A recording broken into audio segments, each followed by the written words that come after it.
Esta charla, sobre todo dirigida para padres de familia que tienen en sus familias alguna persona con discapacidad o alguna persona con una necesidad educativa específica, pero también para nuestros estimados alumnos de la licenciatura en Desarrollo Comunitario, es importantísima porque habla de temas que generan una visión diferente a lo que estamos nosotros acostumbrados a ver en el tema de la sexualidad.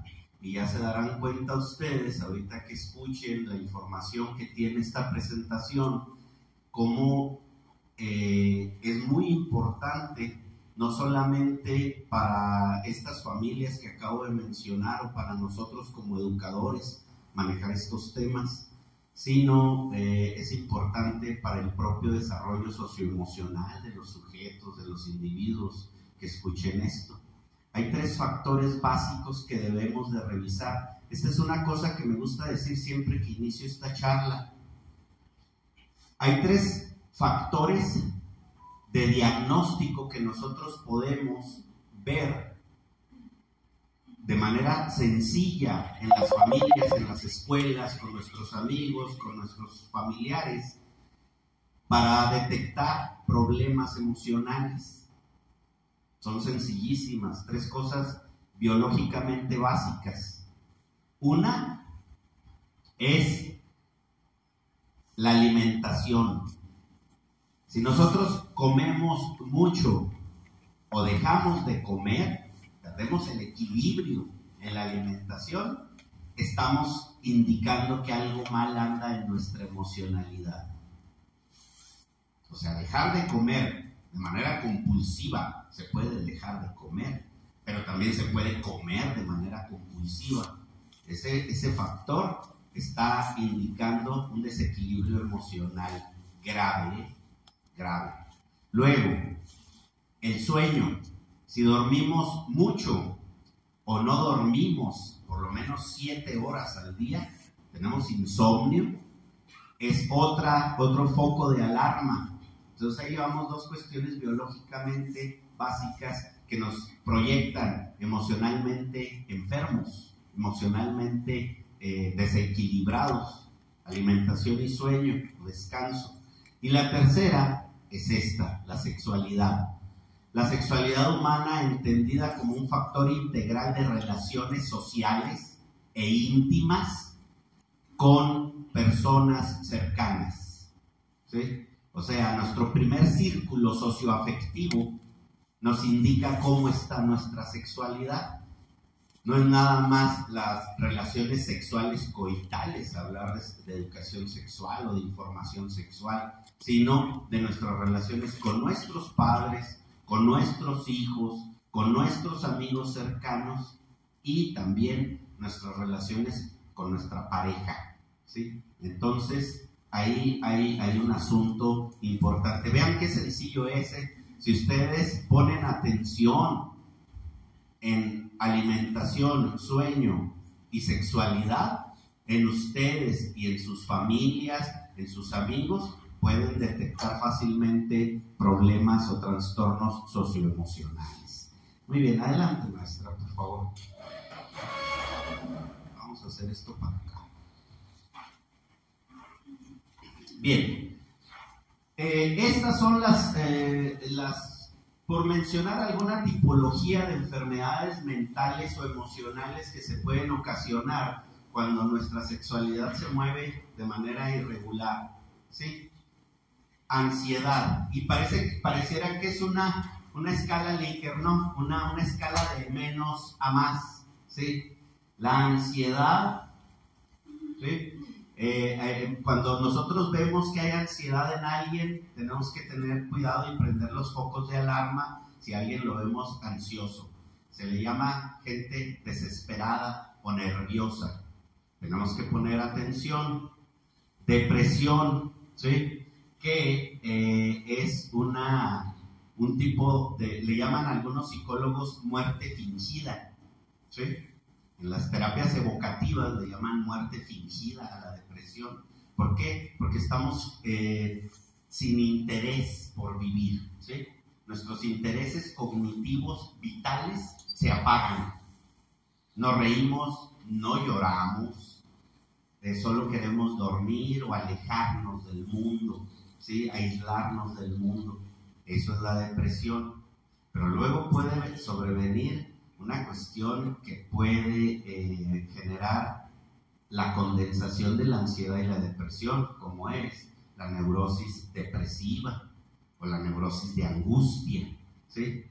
Que ya nos lleva a índices de enfermedad emocional muy graves que nos ponen al borde de una muerte real, ya no una muerte fingida, como es el suicidio. Todo esto se puede desencadenar si nuestras relaciones sexuales, la relación de mi sexualidad con el mundo, no se desarrolla de manera equilibrada. Entonces, por eso es tan importante hablar de este tema, que además es un tema tabú. Adelante, maestra. Bien, ¿qué es la sexualidad? Pues vean, es un aspecto central, ¿sí? Es un aspecto central del ser humano, pero además un derecho. Nosotros tenemos que estar informados. Ahorita al final de la presentación van a ver ustedes desde qué edad hay que estar informados en educación sexual. No es una cosa que los niños tengan que preguntar. Ese es un mito terrible de la sociedad, de que, espérame, yo le doy a mi hijo información sexual hasta que él pregunte. Imagínense que los dejáramos que preguntaran cuándo quieren aprender a leer o cuándo quieren aprender las tablas o a dividir. Ahí sería una cuestión importante que ver en las escuelas, por ejemplo, ¿no? No, como es información esto, y además es un derecho, necesitamos nosotros brindar respuestas a preguntas, pero anticiparnos a ello. Ahorita más adelante lo vamos a ver. Entonces es un aspecto central y un derecho presente a lo largo de toda su vida. Abarca, fíjense bien todo lo que abarca la sexualidad: al sexo, la identidad, los papeles de género, el erotismo, el placer, la intimidad, la reproducción y la orientación sexual. Todo eso es la sexualidad. En la sexualidad de las personas está incluido el amor. Y decía Sigmund Freud, hablar de sexualidad no es hablar de cosas cochinas, de pecados, no. Hablar de sexualidad es hablar de amor, tal y como lo hacen los poetas, decía Freud. ¿Sí? Adelante, maestra. Ahora, esta parte, todos somos seres sexuados, ¿eh? Todos, ¿sí? Que nos cancelemos a veces en nuestra sexualidad, pues eso puede suceder, o que nos pongamos maniáticos en nuestra sexualidad, que generemos un vicio a partir de nuestros aspectos o rasgos de la sexualidad, pues también puede ser. Pero la sexualidad es algo de todos y de todas, ¿sí? Todos y todas somos seres sexuados. Y aquí metemos, para que vayan ustedes consiguiendo esto, a las personas con discapacidad, ¿eh? Cualquier discapacidad, cualquiera, son seres sexuados. Puede decirse que la sexualidad humana está hecha más que de órganos sexuales, de palabras. Ven cómo adquiere sentido. Ahorita que hablábamos, por ejemplo, de identidad, a mí me encanta decirles esto a los jóvenes. Fíjense bien, ¿qué es la identidad? Y la identidad sexual, pues es importantísima. Pero a mí me gusta explicar la identidad así. Hagan de cuenta que tenemos un chorro de cultura, ¿no? Música, la manera de vestir, la comida, todo esto. Todo lo que hay en la cultura. Cómo son nuestros padres, la religión, la escuela, todo lo que hay allá afuera en la sociedad. Y entonces todo eso aquí por cada uno de ustedes. Y cuando eso llega y entra como en un embudo a mí y se proyecta, eso es la identidad. Yo tomo elección de las cosas, ¿sí? Yo tomo decisiones, eso es mi identidad. Y entonces la cuestión de la sexualidad tiene muchísima importancia para la construcción de la identidad. Entonces, las palabras juegan un papel importante. Piensen ustedes qué nos dicen o qué nos han dicho de la sexualidad, por ejemplo, nuestros padres, ¿no? Y casi todos decimos, no, pues nada. ¿Sí? ¿Por qué? Pues porque es un tema velado, vetado, ¿sí? Es un tema violentado, porque como es un derecho, es un tema violentado por la sociedad. Al no hablar de ella, ponemos en riesgo a nuestros niños y niñas, ¿sí? Eso es lo grave. Se trata de un tema que encierra muchos de nuestros temores, ¿sí? Fantasías, emociones y tabús. Lo rojo, pónganle mucha atención, por eso está así. Es una experiencia en la que no sirven las recetas y que debemos considerar siempre sobre la base de la confianza, el afecto, la intimidad y el cuidado del otro. Aquí vamos a romper el primer mito. Ahí andan los chavos, sobre todo los hombres, en una cultura machista, queriendo quedar bien con la mujer con la que van a tener sexo coital. ¿Sí? Y resulta que chavos de 20 años, de 22 años, de 25 años, de 30 años, tomando Viagra, por ejemplo, como si fueran lunetas. ¿Sí? ¿Para qué? Para durar más, para que la mujer tenga varios orgasmos y todo esto. Mito. Cualquier sexólogo o sexóloga o psicólogo preparado en el tema de la sexualidad les va a decir: cada persona se hace cargo de sus orgasmos. Yo no me tengo que hacer cargo del orgasmo de mi pareja. No. Ni ella de mi orgasmo. No. Se supone que si yo veo a alguien y me enamoro o me llama mucho la atención, eróticamente, me provoca sexualmente, y yo a esa persona, si vamos y tenemos intimidad, pues ya llevamos la mitad del orgasmo construido, ¿sí? Y la segunda parte, pues es lo que sucede ahí, ¿ok? Entonces, esta parte es importante porque no debe de haber presión. A veces dicen el machismo tiene ventajas. Pues no tiene ventajas. ¿Por qué se tiene que preocupar el hombre del orgasmo de la mujer? ¿Y por qué no al revés? No, pues porque ninguno de los dos se tiene que preocupar del orgasmo del otro. Se tiene que preocupar de que haya intimidad. El apego y las relaciones íntimas están cargadas de emoción y de afectos. Me encanta el olor, la piel, la figura, la mirada, la voz de la persona con la que estoy en una relación íntima, ¿sí? Entonces las relaciones íntimas van más allá también del propio acto coital. Las relaciones íntimas y el apego en psicología quieren decir cuando yo le tengo confianza a una persona y me encanta decirle cosas a esa persona, me encanta comunicarme de manera profunda con ella. Esas son relaciones íntimas y de apego. ¿Sí? Adelante más. ¿Por qué es importante la educación sexual? Bueno, cuando hablamos en familia de estos temas estamos haciendo educación sexual. Pero cuando no hablamos, estamos siendo omisos de estos mismos temas como un derecho humano básico. Pero dice uno, ¿cómo le hago para hablar de sexualidad en la familia, en la casa? ¿Cómo le hago? Pues, les digo yo a mis hijos, cuando están chiquillos, pues nos fuimos su mamá y yo un día de campo y comíamos a pie. Pues de repente nos paramos ahí, nos detuvimos ahí en un lugar muy bonito y pues llevamos una cobijita y nos acostamos ahí y a lo mejor nos dimos un beso y un abrazo y después pues la hierba se movía, ¿no? Ven, ustedes se ríen, ¿no? Pues es bastante simpático eso, pero ahí ven cómo está cargada de afecto esa información sexual. ¿Y a poco creen que los niños no se imaginan entonces qué quiere decir eso de la hierba se movía? Pues sí saben, y cuando oyen ruidos en la noche en el cuarto de los papás, también saben, y saben ahorita con tanta información que hay sobre esto y imágenes explícitas, lo que sucede, saben eso.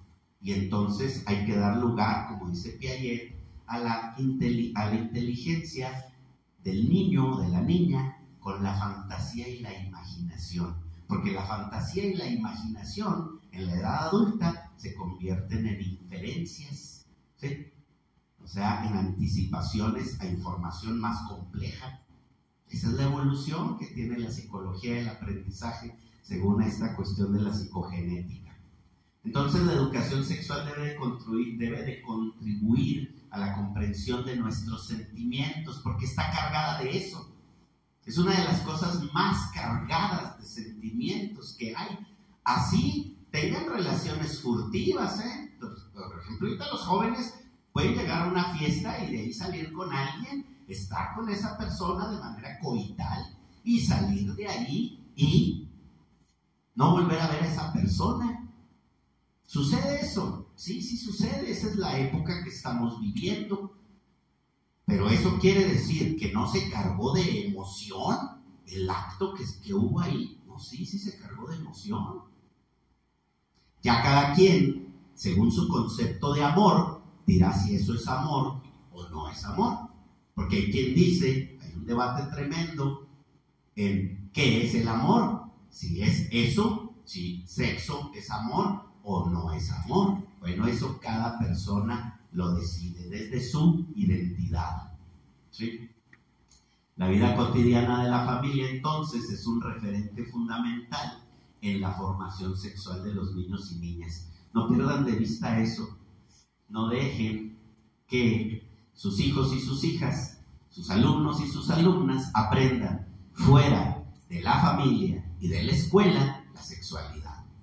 No dejen que los aprendan entre iguales, que de por sí lo hacen, pero no permitan, porque ahí puede haber información errónea, puede haber información fantasiosa o imaginativa que va a distorsionar la idea de lo que debe de tener como información el niño o la niña para cuidarse, para que nos ponemos a salvo. Adelante, maestro. Pero ¿para quiénes es importante la educación sexual? Adelante, maestro. ¿Sí? Para todos y todas, ¿sí? Aquí les cuento una historia, que tiene que ver con la discapacidad. Una niña de 17 años, 11 meses, 29 días, y el día de su cumpleaños, 18, en su mayoría de edad, ese día se hizo una fiesta a donde se invitó a pura familia. Esta niña es una niña con discapacidad, está postrada en una cama, es muy difícil incluso que ella pueda estar en una silla de ruedas, y esta niña ese día queda embarazada. Esa niña podía gritar y pedir auxilio, lo hacía cuando tenía hambre, cuando tenía frío, cuando tenía comezón, porque ni siquiera podía rascarse por ella misma. Y ese día queda embarazada. ¿Quién la violó? Pues un familiar, como sucede muchas veces. Abusaron sexualmente de ella, y este caso salió publicado en los periódicos. ¿Por qué no gritó? Ella tenía discapacidad intelectual. ¿Por qué no gritó? ¿Por qué no pidió auxilio? Porque tuvo placer. ¿Sí? Nomás que ella no tenía conciencia de que estaba siendo abusada sexualmente por alguien de la familia.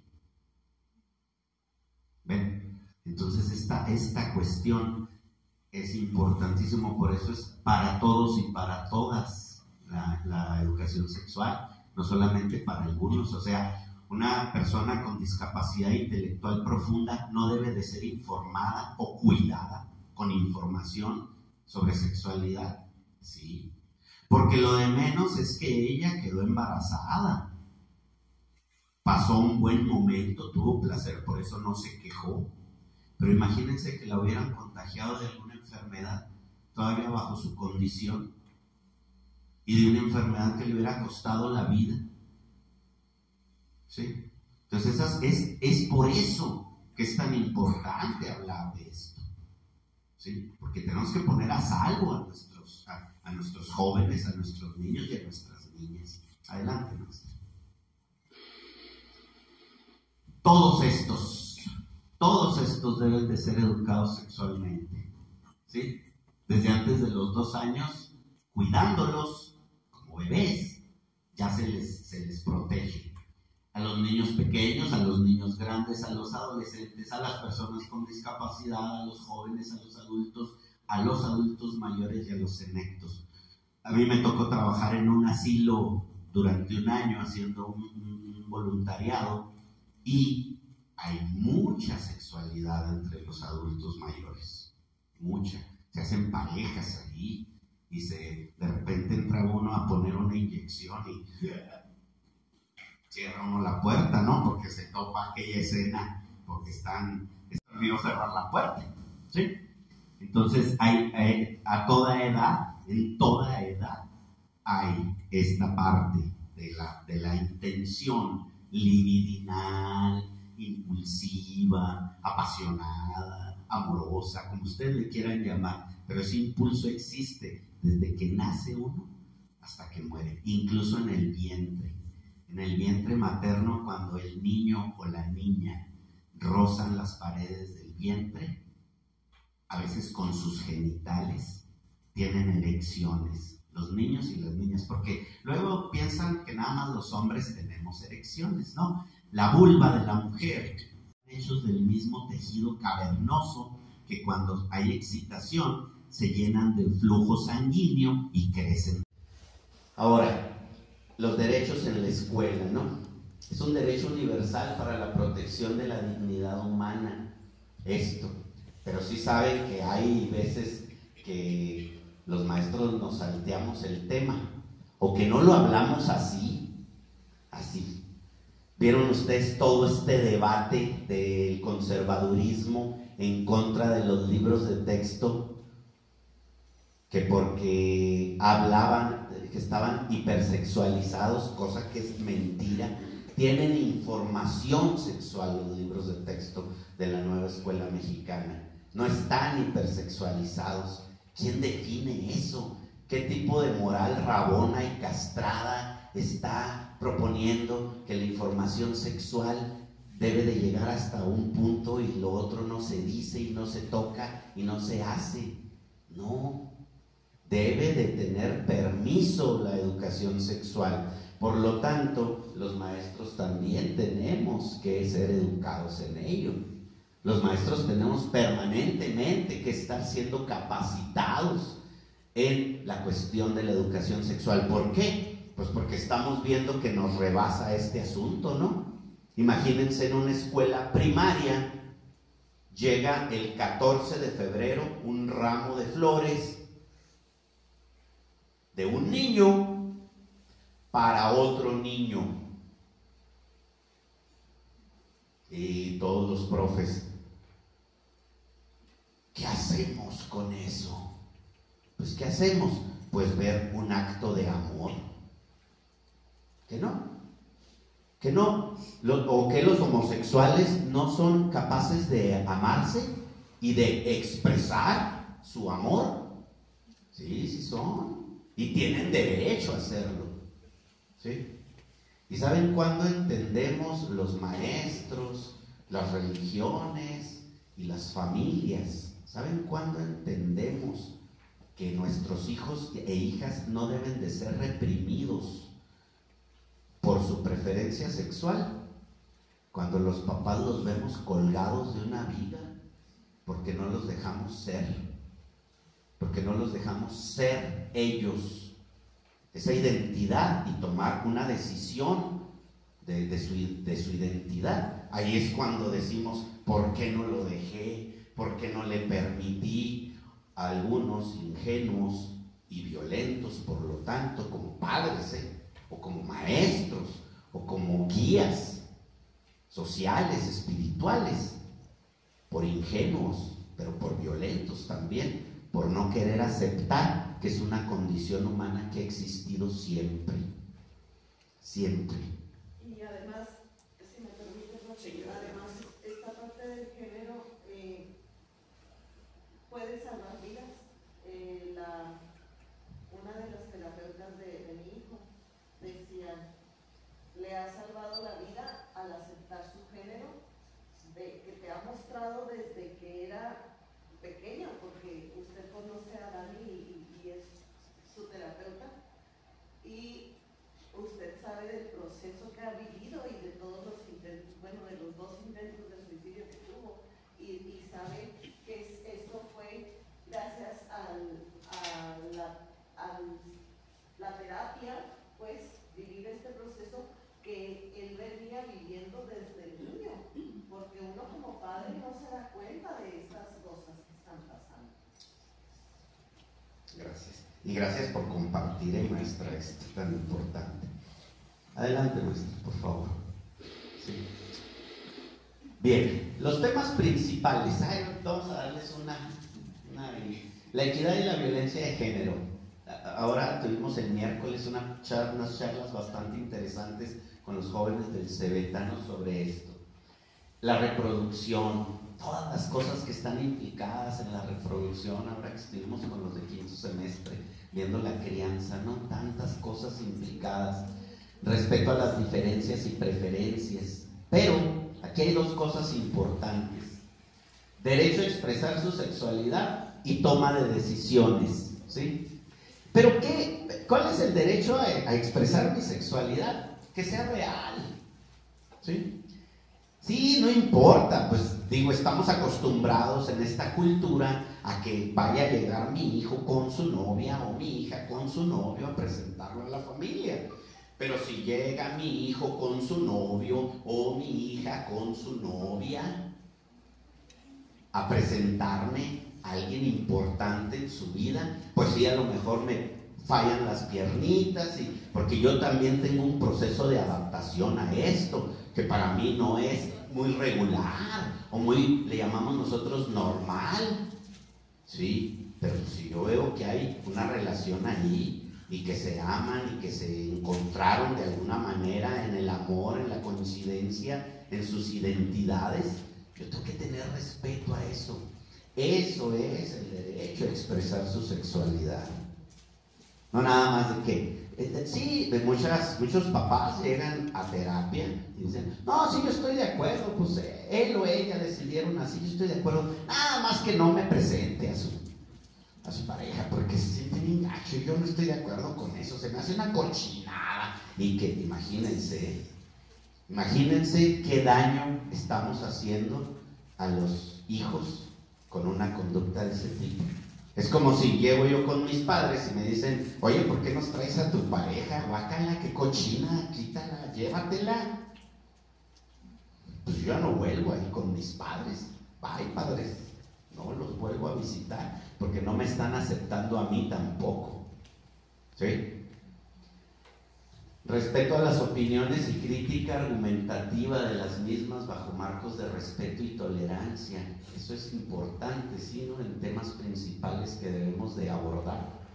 Yo puedo preguntarle a una persona, si yo estoy en un lugar público y llega un amigo mío y me empieza a abordar, a coquetear, un amigo, pues yo nada más tengo que decirle, oye, espérate, yo soy heterosexual, a mí no me gustan los hombres, yo no soy homosexual, ¿sí? Soy heterosexual, pues lo siento, pero pues llégale, o sea, con otros no, llégale, no hay problema, porque pues es lo mismo que si llega una mujer y ella sí me gusta, y le digo, ok, vamos, pues sí, ¿no? Es una decisión, pero yo no le tengo que quitar el derecho a alguien de la conquista, del filtreo, es un derecho, nomás que tiene que hacerse con respeto. Y si yo voy a contestar eso, también tengo que hacerlo con respeto y con argumento. Y mi argumento es nomás decir, oye, pues no, ¿sabes qué? Es que yo no soy gay. Yo no. Gracias, pero no. Y es todo, ¿sí? Y así esa persona se excede, pues ya hay una cuestión ahí de que él es el que está violentando mis derechos ahí. Hay que hacer estrategias de acercamiento del tema con la comunidad como ¿sí? Muchas veces no rompemos esa parte de que la gente escuche. Y no crean que ha sido fácil, ¿eh? Yo tengo 20 años dando estas pláticas y han llegado padres de familia en la escuela de padres ahí en la Miguel Hidalgo. De repente llegaron dos madres de familia y me dijeron, profe, no queremos nosotros que le dé clases de educación sexual a nuestros hijos o hijas, pues lléveselas de la escuela, es la única manera. Porque si las deja aquí y usted llega y las saca cuando yo voy a dar clase de educación sexual, yo la demando a usted, porque ese es un derecho de sus hijas y de sus hijos. No es una alternativa que deban de decidir los padres, olvídenlo, como nos lo dijeron en los medios esos conservadores que estaban en los libros que estaban en contra de los libros de texto gratuitos. No, la información sexual es un derecho de los niños, las niñas y los adolescentes y de todo ser humano por su protección. O sea, no estamos hablando de que, es que el profe Dante se aferra en que los niños y las niñas sepan de sexualidad y puras cosas del pecado y puras cochinadas y que esté hipersexualizado y... No. Se trata de que los niños y las niñas de primer año, que atiendo yo en la escuela Miguel Hidalgo, estén enterados de cuáles son sus partes públicas y privadas para que nadie los vaya a tocar indebidamente. De eso se les está salvando. Eso es la información sexual que se les da a esos niños de esa edad. ¿Dónde está el mal? ¿Dónde está el daño? Es una protección, ¿ven? Por eso es que se convierte en un derecho. Adelante, maestro. ¿Cómo educar en la sexualidad a los niños y niñas y a los adolescentes con discapacidad? Aquí ya entramos en tema de lleno. Sí, adelante, maestro. Bien, los niños, niñas y adolescentes con discapacidad son personas sexuadas como todas y tienen necesidades de amor, de ternura y de placer. Ejercer la sensualidad y la sexualidad no solo es un derecho que tienen todos los seres humanos, sino un importantísimo factor de bienestar. Les comento 4 casos. 4 familias de Chihuahua con hijos varones con parálisis cerebral infantil. La parálisis cerebral genera espasticidad. Es un movimiento tendinal involuntario que genera un acercamiento hacia el centro de las extremidades. Se empiezan a torcer por los tendones, ¿no? Crecen en acorde con los músculos y empiezan a torcerse las manos hacia adentro. Esas personas normalmente son incapaces de hacer movimientos finos. Y entonces me contactan estas 4 familias cuando se dan cuenta de estos temas abordados aquí en la clínica de neuroeducación, y me dicen, ¿qué hacemos? Porque nuestros 4 hijos tienen entre 20 y 22 años y se están volviendo neuróticos. Y ellos dicen que es porque falta sexo. ¿Qué pasaba ahí? Que estos jóvenes no eran capaces ni siquiera de masturbarse, cosa que hay un tabú tremendo en la masturbación, ¿no? Nada más los hombres deben de masturbarse, dice la cultura, y la mujer que se masturba, hombre, cuidado, es una perdida. Y que, bueno, todo eso nos tocó escuchar, sobre todo en mi generación. Afortunadamente la generación de ustedes es mucho mejor en esto que la de nosotros, tiene muchos más valores. Ya ven que dicen que es al revés, ¿no? Que ustedes no tienen valores. No, en esto tienen muchos más ustedes mejores, ¿sí? Por lo menos diferentes, y les hacen bien. ¿Por qué? Porque la masturbación, y ahorita lo van a ver lo que dice la Organización Mundial de la Salud al respecto, es un asunto que debe de ser posible. ¿Por qué? Porque los sueños húmedos, esos que nos cuentan que suceden nada más en los hombres, y muchas veces los maestros damos esa información errónea de que el sueño húmedo, de que cuando ya empezamos a producir esperma los hombres, tenemos en la noche sueños eróticos y eyaculamos y amanecemos mojados. Pues oh sorpresa, las niñas de 12, 13 años, a veces desde los 11, tienen sueños húmedos. ¿Qué quiere decir esto? Que el hombre y la mujer joven, cuando empiezan a manifestarse sus caracteres sexuales secundarios, biológicamente es necesario tener masturbación. Biológicamente, porque todo aquel, y eso está comprobado por la ciencia, todo aquel niño, niña o adolescente que no se masturba, su cerebro lo masturba en la noche, cuando está dormido e inconsciente. ¿Por qué? Porque como se desactiva la inconsciencia, ya el sueño le permite desahogar el placer que en el día no fue posible, porque si no se vuelve neurótico, ¿sí? Y fíjense bien, ahí va un dato importantísimo. El 90% de los chavos entre 16 y 18 años que intentan suicidarse traen el pensamiento de que la sexualidad coital es pecaminosa, de que la masturbación no debe de ser en mujeres, por ejemplo. Todas las restricciones que hace el machismo para la mujer en cuestiones de sexualidad hacen que haya muchas más mujeres neuróticas en el medio social en el que vivimos que hombres, porque los hombres tienen más permisos en la cuestión del desfogue sexual. Por eso es tan importante esto, ¿no? Entonces, con estos jóvenes, fíjense hasta dónde se llegó. Estos 4 jóvenes, sus papás estuvieron de acuerdo en ser capacitados para auxiliarlos en su sexualidad. Y luego llegó la pregunta, ¿no? Cuando ya les dimos toda la información, así como los alumnos del PENES dicen, sí, pero tanta teoría, ¿dónde la pongo en práctica, no?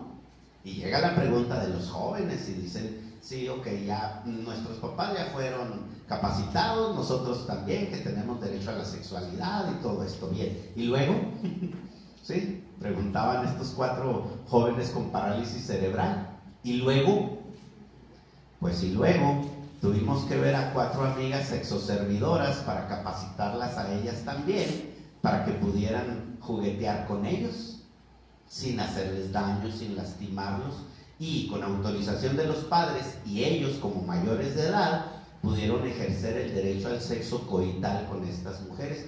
Pasaron historias muy interesantes, Uno de ellos le propuso matrimonio a una de ellas, ella no aceptó, pero como él es de una familia de empresarios en Chihuahua, la contrató en su empresa para que dejara el otro trabajo.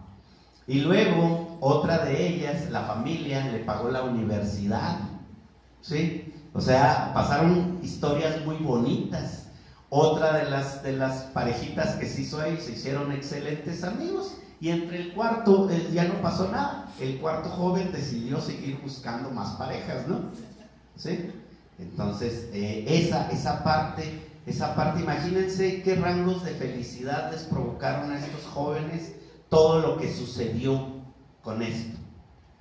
Pero luego, pues pensamos nosotros en gente que nos llega a la clínica de 30 y tantos años y que nos dicen los papás, es la primera vez que viene a la escuela, es la primera vez que convive con gente que no son de la familia. ¿Ven qué racistas y sectarios somos como sociedad?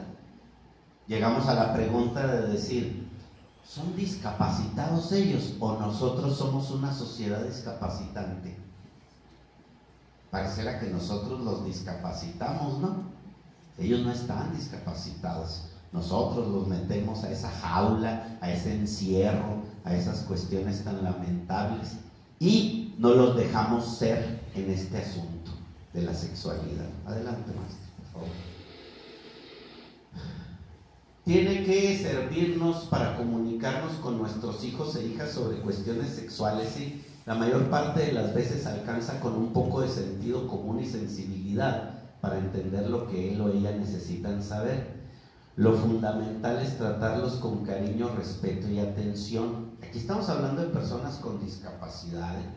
En términos generales, la discapacidad no afecta el deseo sexual, pero si se reprime, vamos a ser personas neuróticas, en una persona, y solo condiciona parcialmente su nivel de funcionamiento. ¿Qué pasa? Por ejemplo, en países como Alemania, en Noruega, en Suecia, se están capacitando a enfermeras para que den atención sexual a personas con discapacidad motora e intelectual que no pueden hacerlo por ellos mismos. Por ejemplo, técnicas masturbatorias, técnicas de tocamiento de zonas erógenas, se le llama, zonas que producen placer en el cuerpo, ¿sí?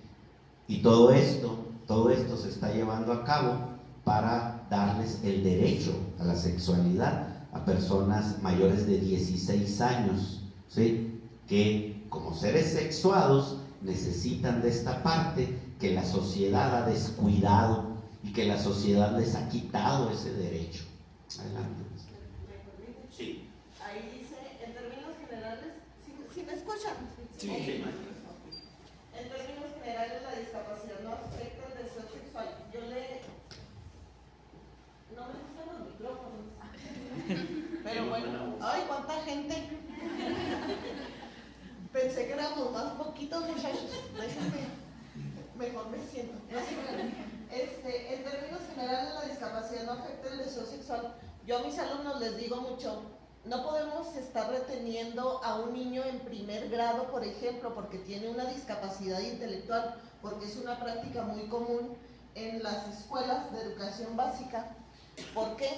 Porque resulta que el niño, pues sí, intelectualmente sigue siendo un niño de 5 o 6 años, pero biológicamente ya tiene un deseo sexual que se va a manifestar, y entonces se va a manifestar ese deseo. Si yo estoy reteniendo a un niño, a un joven de 12 años en primero de primaria porque no ha aprendido a leer, que a lo mejor no va a aprender porque tiene una discapacidad intelectual, ¿sí? Pero biológicamente sigue avanzando.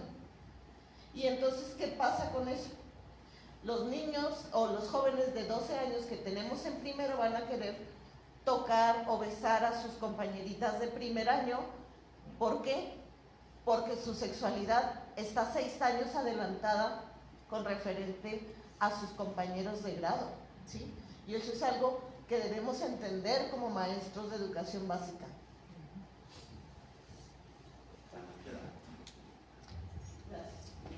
Y luego, aprovechando que nos acompañan ahorita padres de familia que están en familias con niños con alguna discapacidad o con una necesidad educativa. Este dato que acaba de dar la maestra Laura es importantísimo, ¿no? Importantísimo. También nos acompaña el personal de la clínica de neuroeducación. Levanten la mano, chicas y chicos, ahí está Juan. Gracias por estar aquí. Adelante, maestra, por favor. ¿Qué hacemos mal? ¿Por ignorancia o por prejuicios? Aquí yo quiero que focalicen mucho 3 instituciones de las que habla mucho la sociología y la psicología social, por las que pasamos todos los seres humanos: religión, familia, escuela. Ahí están estos errores, ¿sí? ¿Qué hacemos por ignorancia o prejuicios? Reducir la sexualidad de nuestros hijos. Reducimos la sexualidad, ¿sí? Incluso la cultura. Vean nomás qué ridícula frase esta imagen que les voy a decir yo. Imaginen esto. Dice una canción que estás con él, pero están tatuados mis besos y ten cuidado de no pronunciar mi nombre, dice el fulano aquel que canta la canción. Y la otra, encantada, teniendo 10,000 orgasmos, ¿no? Con aquel, ni por la mente le pasa el fulano aquel, hombre, no es cierto, ¿sí? Esa parte es disminuir. Vean el mensaje que tiene la música popular, la cultura, en cuanto a la posesión de las personas. Esto se puede explicar neuroquímicamente, pero reducimos la sexualidad, o sea, le damos a la mujer sobre todo, ahora que el miércoles hablamos de género y violencia, le reducimos a la mujer la capacidad del disfrute sexual, por eso hay más mujeres anorgásmicas que hombres anorgásmicos. Le reducimos la capacidad de disfrute sexual porque tiene que ser decente, bien portada y quién sabe cuántas cosas más, como si tener sexo con alguien le quitara la decencia y la dignidad a la mujer. ¿Sí? Y así medimos a las mujeres y es un acto violentísimo ese, violentísimo. Imagínense nosotros cuando estábamos aquí en el Cebeta, la plática de mi generación, vean qué pláticas tan pendejas teníamos, tan idiotas. Andábamos platicando, no, es que yo sí lo que quiero es casarme con una que sea virgen y que quién sabe qué, y que afortunadamente ya quitaron esa tontería los jóvenes de ahora. Ya ni piensan ni debaten ese asunto de la virginidad. Es un rollo que para ustedes no tiene importancia. ¿Vieran la importancia que tenía en mi generación ese asunto?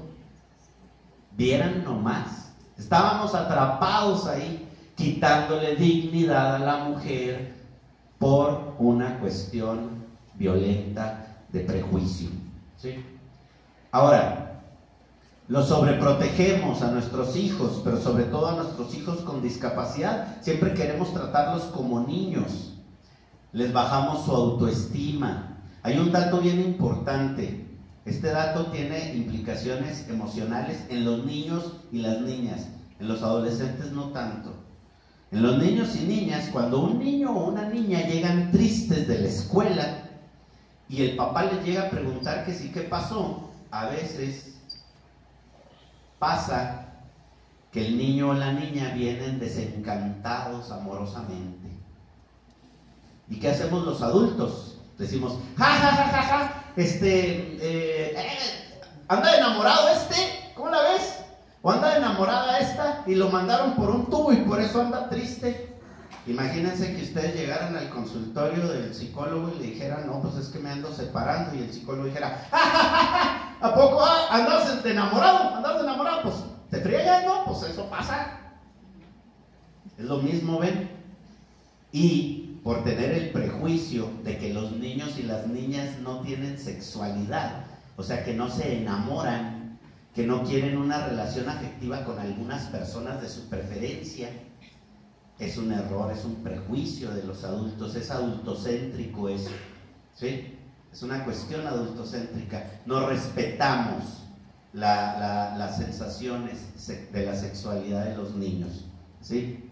Restringimos su socialización y no damos información sexual ante la discapacidad por condición de duelo. Todas las personas que tenemos en nuestra familia una persona con necesidades educativas o con alguna discapacidad, generamos duelo, generamos una sensación como si se hubiera muerto algo de nuestra parte, de nuestra esencia, de nuestra cultura, de nuestra familia. Sentimos pérdida y se trata igual. Todas las personas que tenemos familia o todos los maestros que atendemos niños con discapacidad, tenemos que tener terapia de duelo cada año, para no generar condiciones de relaciones culposas o de lástima con los menores. No permitir que vivan su vida afectiva, eso también lo hacemos, ¿sí? Sus proyectos y sus deseos, los cuidamos y escondemos del peor de los males de la sociedad. Ahorita que hablábamos de que la sociedad es discapacitante, una señora en una de estas charlas con padres de familia que tienen niños y niñas con discapacidad, me dice, ¿sabe qué es lo peor de la discapacidad, profe? ¿Qué le digo? La mirada de los otros. No es la discapacidad, es la mirada de los demás.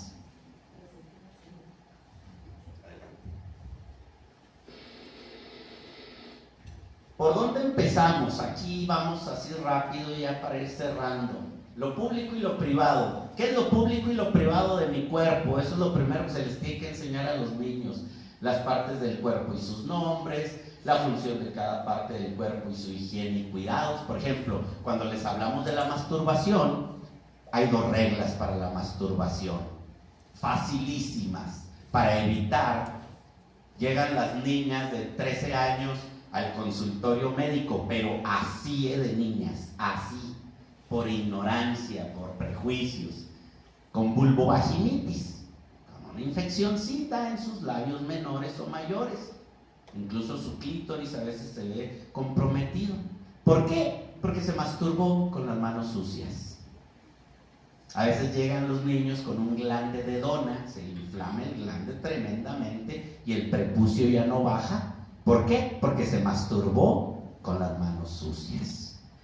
Entonces, cuando les hablemos de masturbación a los niños y a las niñas, hay que decirles que hay 2 reglas: manos limpias y lugares solos, aislados, privados. ¿Sí? Fácil. No invites a nadie, estate tú solo para que te puedas concentrar, que disfrutes el momento con manos limpias y a solas, para que no vaya a entrar alguien y... ¿Sí? ¿No? Hay que buscar el lugar. Esa información debe de ser brindada. ¿Sí?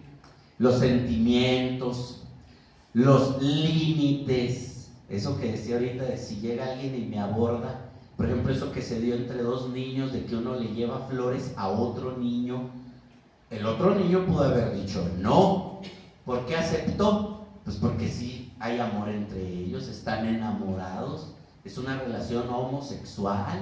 Yo no tengo por qué meterme en eso, y menos cuando los papás autorizaron esa relación. ¿Ok? Como de un niño a una niña, nomás que nos suena bastante escandaloso, y precisamente por eso es esta charla, ¿no?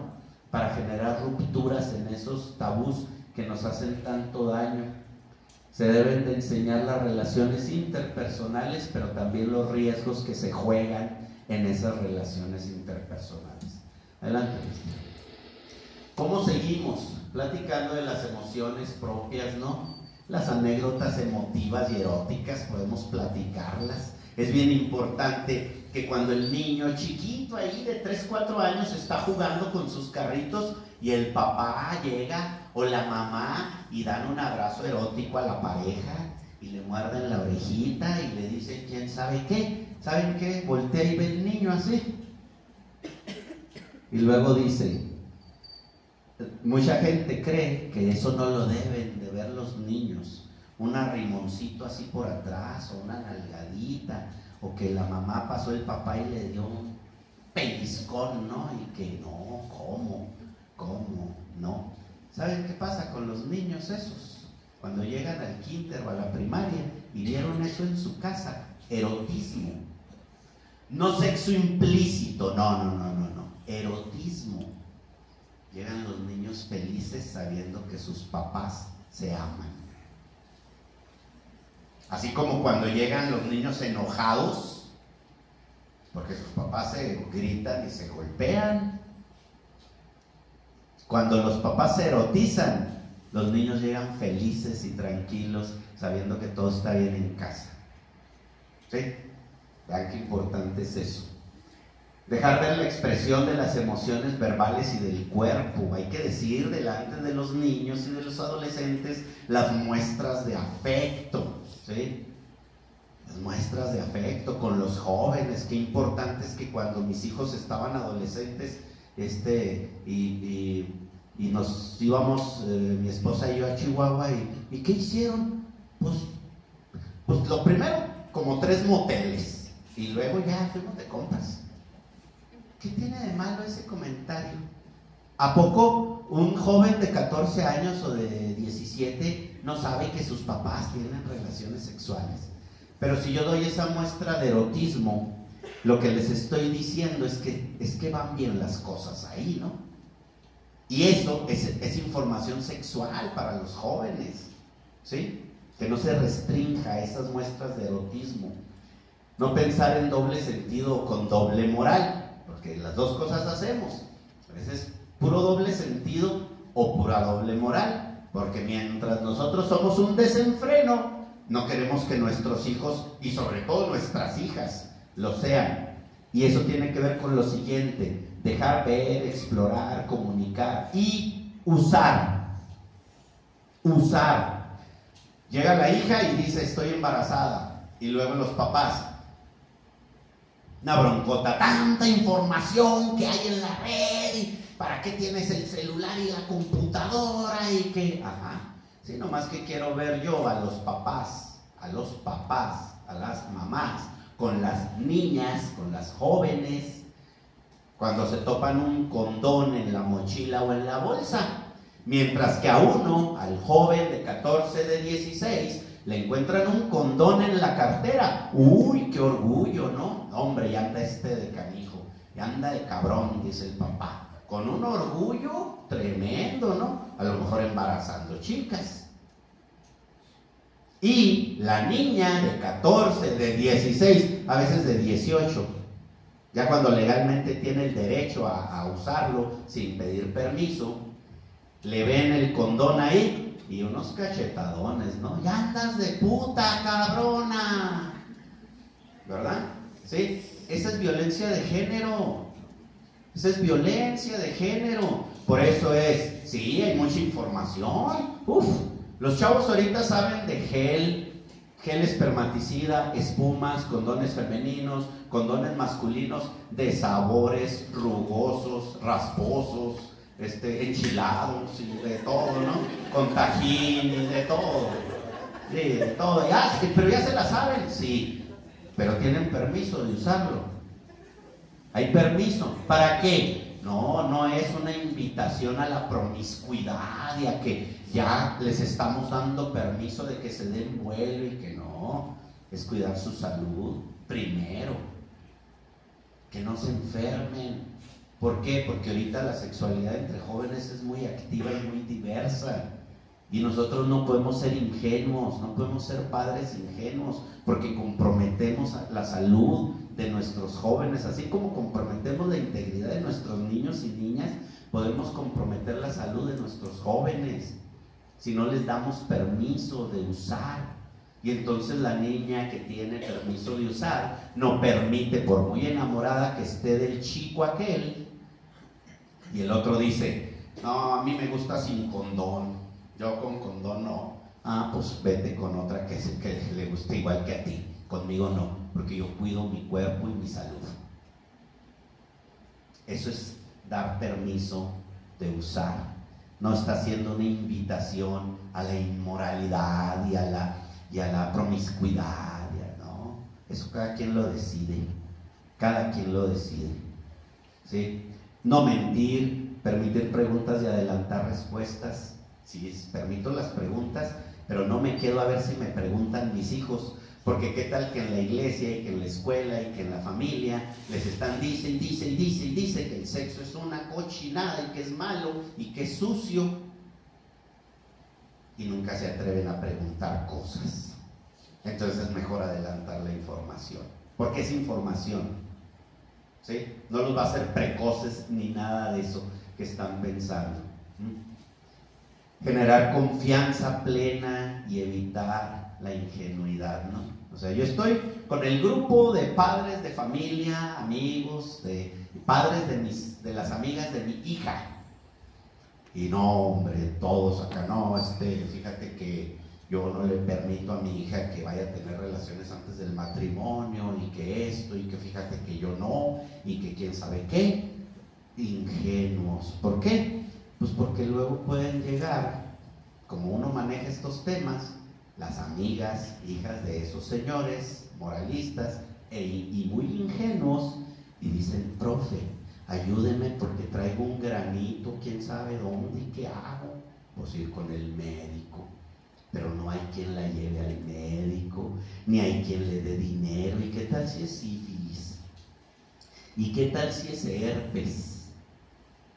Y ahí está comprometida la salud de la niña, porque los padres andamos pendejeándola, de ingenuos. ¿Sí? O llega la niña y estoy embarazada, pero yo no quiero al bebé. Pues es una decisión de la niña, o del adolescente, o de la adulta, saber si va a abortar o no. Si lo hace, que lo haga en un lugar en donde sea legal, o sea, orientarla, porque es una decisión de ella, más cuando son adultas. Pero a veces, por ingenuidad, comprometemos nosotros como adultos, como padres, el desarrollo emocional y personal de nuestros hijos y de nuestras hijas. Adelante, maestra. Luego, aquí, con esto vamos a ir cerrando, ¿ven? Miren, rápido. ¿Qué se puede hablar con ellos? Esta información es de un libro que se llama La sexualidad en la discapacidad, que editan la Organización Mundial de la Salud y la UNICEF y la ONU, ¿sí? ¿Qué se debe hablar con ellos? De los 2 a los 9 años, de las diferencias entre niños y niñas, de las partes del cuerpo, de cómo nacen los niños. Ahorita hay que aprovechar el YouTube, que tiene unas imágenes preciosas de partos y de concepción hasta el nacimiento, hermosas, algunas con pura música, de los lugares y conductas públicas y privadas, de los modos de reconocer y decir no ante contactos incorrectos y de la masturbación. De eso se debe de hablar de los 2 a los 9 años. Si no lo han hecho, ya se les pasó el tiempo, Fíjense nada más. Y ya pusieron en riesgo a esos niños y niñas. Siguiente, maestra. Luego ya viene más light, de los 10 a los 14, de la menstruación y otras transformaciones en el cuerpo, de los sentimientos y emociones relacionados con el deseo, de la orientación sexual, para que ellos tengan permiso de ser lo que son, no lo que deban ser, no, lo que son, es su identidad, es su orientación sexual. Es tan ridículo decirle a alguien, no, es que espérate, te voy a llevar con un psicólogo, con una psicóloga, porque tú no eres gay, estás confundido. A los 14 años, ¿no? Está confundido. Es tan ridículo como quererle decir, no, es que no te deben de gustar las güeras, te deben de gustar las morenas, o te deben de gustar los altos y no los chaparros. Es una ridiculez eso, ¿no? Que se mete y transgrede los sentimientos, las emociones, la identidad y la dignidad humanas. ¿De qué significa crear y mantener una relación afectiva? De los juegos presexuales y sexuales, ¿sí? De las relaciones interpersonales y de los métodos anticonceptivos y sus permisos de uso, ¿sí? Sus permisos de uso. En eso hagan mucho énfasis. Adelante, maestra. Y ya después de los 15 años, de las diferencias entre sexo y amor, de las infecciones de transmisión sexual y cómo prevenirlas, de la responsabilidad que implica una relación sexual y de las responsabilidades que implica ser madre o padre. Se fijan que los 15 años en adelante ya es bien light la información, ¿no? Ya es de los 2 años a los 9 donde está la médula. Además, como padres aprendemos a hacer eso, como maestros, a dar esa información a tiempo. Estamos salvando vidas, estamos salvando enfermedad emocional, enfermedad física, estamos salvando de eso a nuestros niños, niñas y adolescentes. El tiempo de la información sexual en la discapacidad. ¿Cuál es el tiempo? No se enseña en diferente edad la sexualidad a las personas con discapacidad. Lo que sí es que, como dice Glenn Doman inventa un método muy bueno para la atención a niños con discapacidad, con lesión cerebral. ¿Quiénes son los expertos en estos niños y niñas? Los papás, no los neurólogos, ni los psicólogos, ni nadie. Entonces el papá sabe cómo comunicarse con sus hijos e hijas cuando son personas con discapacidad, para enseñarles la información que deben de tener en esta área de la sexualidad. La dosificación de la información debe de marcar un ritmo de aprendizaje en el sujeto con discapacidad. Es poco a poco y hay que verificar cuándo ya entendió aquello y cuándo no, ¿sí? Porque Mateo llega a la escuela, es un niño Down, con un déficit intelectual profundo y él en su aventura sin ningún morbo se agarra sus genitales para decir que quiere hacer pipí, pero en algún momento traía una pantalonera y bajó su pantalonera y la subió para decir que quería hacer pipí. La cultura se puede sentir ofendida por esto, ¿no? La sociedad. Entonces hay que enseñarle al niño de alguna manera, entre padres, maestros, gente que está cerca de él, que esa cuestión lo expone, ¿sí? Lo expone y que no lo debe de hacer. Eso es darle información sexual al sujeto con discapacidad. Igual que él vaya al baño solo y que si alguien lo va a llevar al baño, algún adulto de la escuela, del hospital o de la guardería, tiene que tener un permiso por escrito, para que sea una persona confiable que lo pueda llevar al baño, que los papás confíen plenamente en él. Adelante. Sí. ¿Me deja otra vez? Sí, adelante. Perdón, muchachos, es que a mí también me gusta mucho ese tema. Y además es normal en esta edad de los 2 a los 9 años la autoexploración del niño, ¿sí? Porque a veces el niño en preescolar, por ejemplo, empieza a rozar sus partes íntimas con la orilla de la mesita. Y luego la maestra dice, ¡ay, ya está de cochino este niño! No, no está de cochino, es una autoexploración que el niño está haciendo, ¿sí? De su cuerpo, para conocer su cuerpo y porque siente rico de estarse talloneando ahí. ¿Qué debe hacer el maestro? Pues guiarlo a otra actividad. Y si lo hace en casa, pues en casa debemos decir, mi amor, esta autoexploración es allá en tu recámara, no es aquí en la sala o en el comedor o donde estamos todos. ¿Por qué? Porque es normal el autoconocimiento del niño. Es diferente que si muestra actividades eróticas. ¿Por qué? Porque no tiene edad para mostrar actividades eróticas, pero sí para mostrar una actividad de autoexploración. No sé si me explico, o si quiere explicarlo. Se me hace correctísima la información. Todos los niños se autoexploran. Lógicamente en una persona con discapacidad intelectual a veces esta autoexploración sucede de manera tardía, ¿sí? A veces antes de, y tenemos que tener esas consideraciones, pero es súper importante enseñar los lugares. Estamos protegiendo al menor, ¿sí? Adelante, maestro.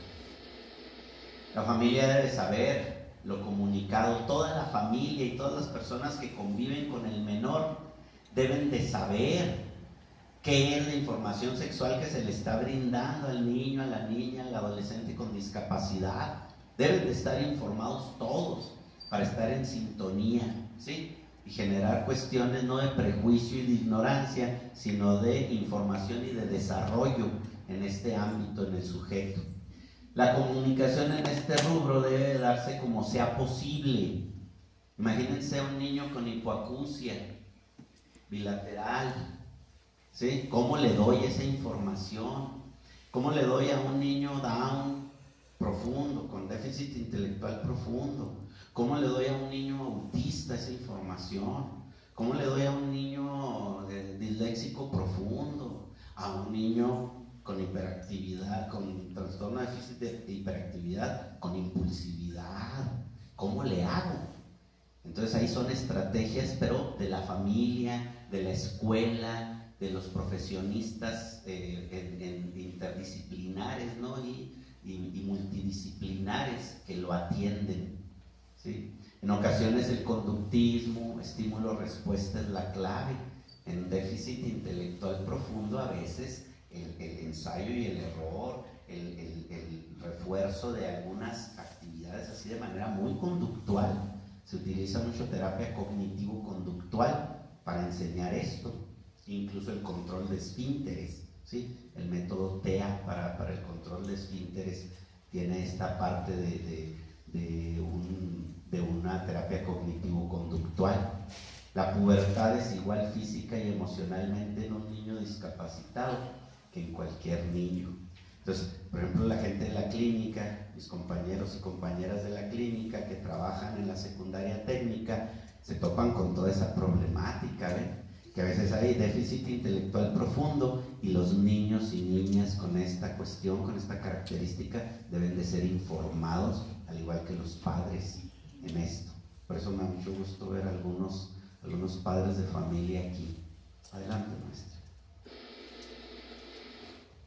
El niño discapacitado en la pubertad, ¿sí?, en ocasiones no entiende lo que siente, sin embargo algunas zonas de su cuerpo comienzan a proporcionarle placer, y ahí es donde tenemos un problema si no hemos informado previamente de esto. No se debe de evitar el deseo y el placer. Si se provoca represión a estos placeres, el joven con discapacidad se convertirá en un neurótico y puede atacar.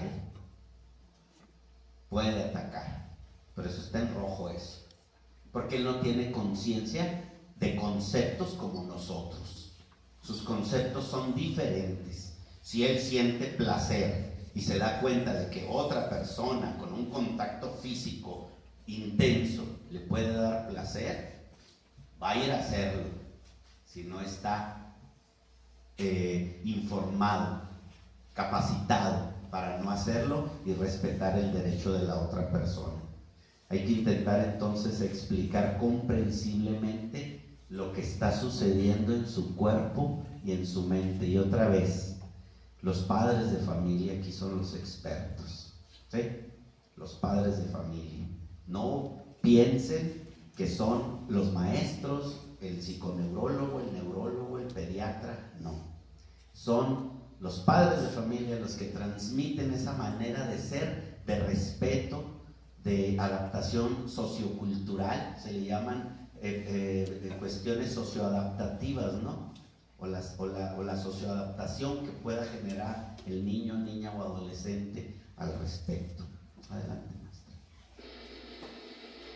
Entonces, los jóvenes con discapacidad intelectual, por ejemplo, se pueden masturbar en público o frente a la familia en muchas ocasiones, y esto puede provocar, imagínense, ¿no?, vergüenza y cuestiones de ese tipo. Entonces hay que recordar el principio básico de la sexualidad. Vean cuál es el principio básico que se debe de enseñar desde los 2 años y durante toda la vida. Lo público y lo privado. ¿Qué es lo público y qué es lo privado? De mi cuerpo, de mis actuares, de mis acciones, de mis procesos, ¿sí? Nunca se debe prohibir que se masturben, solo que deberán hacerlo en privado, y eso se informará en cuanto se detecte, o si es antes, mejor. ¿Sí? Adelante, maestra. Estos ya son datos generales. Los niños Down, por ejemplo, los hombres Down, el 99% son estériles. Las mujeres Down son 50% nada más fértiles, y es muy probable que hereden. En el autismo hay mucha heredabilidad. Siempre que ustedes vean que vean a un niño autista en la escuela, en alguna familia, vean si hay antecedentes de autismo. Seguramente los va a haber. Va a haber primos, abuelos o alguien con esa cuestión, ¿sí? Se llaman antecedentes heredofamiliares, ¿sí? Adelante, maestra.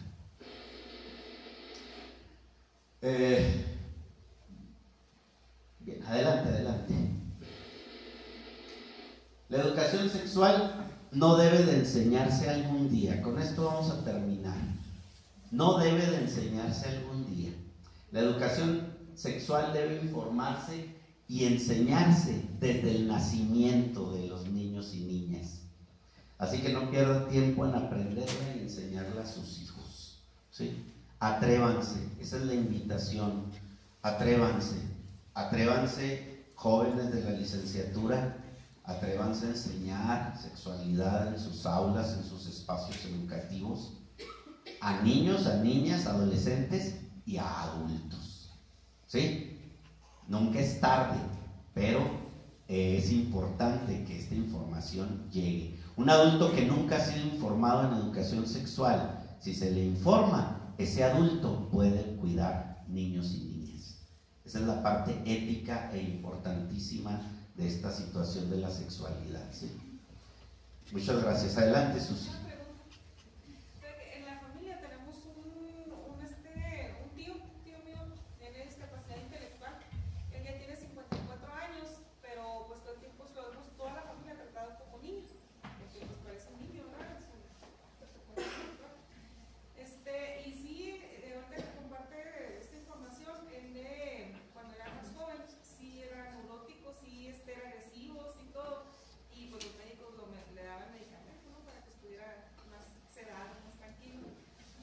A esta edad todavía se puede hacer algo en cuanto a educación sexual con él, o ya por su edad ya mejor se deja así. No, es importantísimo por su salud, incluso le va a dar mayor calidad de vida que se trabaje con él sobre eso.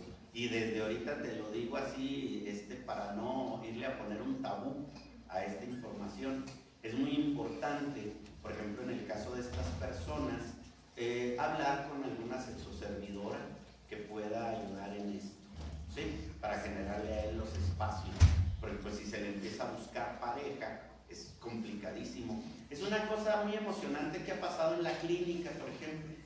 En nuestra clínica de neuroeducación, que ya tiene pues, básicamente 20 años, pero de manera oficial e instalada tiene 15 años, 16 funcionando, se han hecho parejas. Hace poquito estamos todavía de luto nosotros en Upenesh porque murió nuestro amigo y compañero Jason. ¿Sí? Jason es un joven con parálisis cerebral infantil, hijo de nuestros compañeros Silvia y Chilo Castro, que es nuestro intendente. Pues Jason llegó a la clínica y empezó él a ejercer su cuestión de sensualidad y de erotismo, y por ahí hubo una muchachita con hipoacusia que se enamoraron y la relación es pública, está en las redes sociales, una relación de más de 2 años, hermosa relación de pareja entre una niña con hipoacusia bilateral y un joven con parálisis cerebral infantil. Entonces vean ustedes qué importante es generar las comunidades estas de apoyo solidario, porque ahí se encuentran las personas, al igual que nos encontramos nosotros en nuestros espacios de socialización, y ahí nos enamoramos, ¿sí? Pero a veces estas personas, por su propia condición de movilidad o de déficit intelectual, las familias los tienen escondidos, aislados, y todo eso provoca esto que nos dice Susi, que son problemas de neurosis. Entonces hay que sacarlos, porque ellos a veces, con el simple hecho de voltear a ver a alguien y de erotizarse con ese alguien y que ese alguien se erotice con ellos, tienen ellos su funcionalidad sexual, erótica y hasta coital, o sea, aunque no haya coito específico o explícito, pues el sujeto siente a través de una actitud automasturbatoria una sensación de placer enorme, porque ya es con alguien real, aunque no lo toque o no la toque, ¿sí? Pero para ellos esto es una sensación magnífica que les libera de emociones que los pueden enfermar gravemente y que los pueden convertir, como ha pasado en algunos casos, en sujetos que atacan niños o niñas. ¿Y quiénes son los responsables? Ellos, que sufren la pena en una cárcel o en un manicomio. No, nosotros como sociedad somos los responsables de eso, porque nosotros debemos de convertirnos en tutores, en cuidadores, en los primeros cuidadores de esos sujetos, pero con responsabilidad, con información y con ética, ¿sí? Por eso es importante esto. Si alguien más tiene una pregunta, adelante. Yo creo que sí. Mire, cuando me ha tocado hablar con los niños y mencionó los nombres de las partes y que es privado y que debemos de cerrar la puerta del baño y todo eso lo estoy diciendo constantemente en el salón. Entonces, y cuando se nombran las partes y los niños llevan ese nombre o esa palabra a la casa, muchas veces los papás pues se asustan, ¿verdad? prefieren ponerle apodos y los niños lo comentan en el salón y les dice uno, oye, no se llama así, se llama de tal forma, bla, bla, bla. Entonces, yo quería preguntarle, como es un derecho de los niños, yo no tendría ni que pedir permiso ni que avisar a los padres que voy a tratar ciertos temas con los niños, porque es su derecho, o debe uno de, en cierta forma, avisar o pedir permiso a los padres, o yo lo puedo hacer libremente. Debe de ser el mismo artículo 3º te faculta para no incurrir en ningún delito cuando das información científica acerca de la sexualidad, ¿sí? Pero, pues como recomendación es importante citar en la primera reunión con los padres de familia, todos los que somos maestros, en la primera reunión con padres de familia tenemos que abordar eso, que se les va a hablar de educación sexual, que se va a hacer, por ejemplo, a través de hay una estrategia muy buena que maneja USAER, que es Trastadas, en donde les enseñan precisamente lo público y lo privado a los niños, pero con los papás. Es el niño y el papá haciendo las actividades de la información de la sexualidad. Entonces, estas estrategias como sugerencia son buenísimas, excelentes, para que no haya ese tipo de confrontaciones que no tienen sentido, ¿no? No tiene sentido por querer ser rupturista uno en un asunto de tabú, confrontarnos como sociedad, no, sino hacer que la idea de la sexualidad, de la información de la sexualidad sea muy atractiva para toda la sociedad, para poder salvar vidas, ¿no? Sí, maestra. ¿Puedo? Sí, adelante, adelante. Bueno, sí, como USAER, precisamente usamos tres talleres. Trastadas. Todos los talleres primero se dan a conocer a padres de familia y maestros y luego a los niños, ¿sí? ¿Por qué? Porque los padres de familia deben estar informados de lo que se va a dar a conocer a sus hijos, ¿sí? Trastadas, este cuerpo es mío. Este cuerpo es mío, lo manejamos, bueno, Trastadas también. Incluso yo lo he dado en los alumnos de la UPN, este cuerpo es mío, porque les enseña esos límites que los niños deben tener en cuanto a lo público, a lo privado, que las partes del cuerpo tienen nombre y que no es vergonzoso decirle al pene, pene, o a los testículos, testículos, o a la vulva, vulva. ¿Por qué? Porque son partes del cuerpo. Yo no le pongo apodo a mi brazo, ¿sí? Yo no le pongo apodo a mi cabeza, lo llamo por su nombre. ¿Por qué? Porque mi cabeza y mi brazo no tienen un tabú generacional y cultural, ¿sí? Y entonces nosotros lo que hacemos es eso, es informar a los padres de familia que los niños van a recibir este tipo de información y que es información que además los va a salvaguardar de aquel otro. Mencioné 3, Trastadas, este cuerpo es mío, y el tercero lo damos cuando encontramos que hay niños, porque hay casos, sí, que hay niños que ya han sido violentados sexual o físicamente, entonces damos algo que se llama chicoca. No sé si el árbol de chicoca habla específicamente de violencia sexual y es para trabajar esta violencia que a veces viven nuestros niños y que como padres por nuestros mismos tabús no queremos ver. Y en este cuerpo es mío trabajamos la parte de adultos significativos. ¿Quiénes son tus adultos significativos?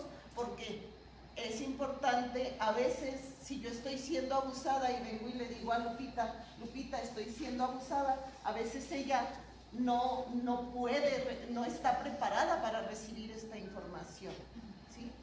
Y entonces el niño hace una red de adultos significativos, porque si Lupita no está preparada para recibir mi información, no me puede ayudar. Y entonces yo debo ir con Linda y debo decirle, Linda, estoy siendo abusada, y si ella está preparada para recibir esa información, ella va a ser mi auxilio, ¿sí?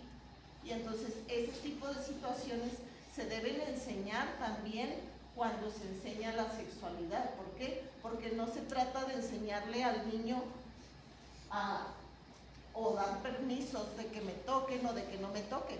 Se trata de salvaguardar al niño que tenemos enfrente, ¿sí? O a la persona con discapacidad que tenemos enfrente. Gracias. ¿Alguien más?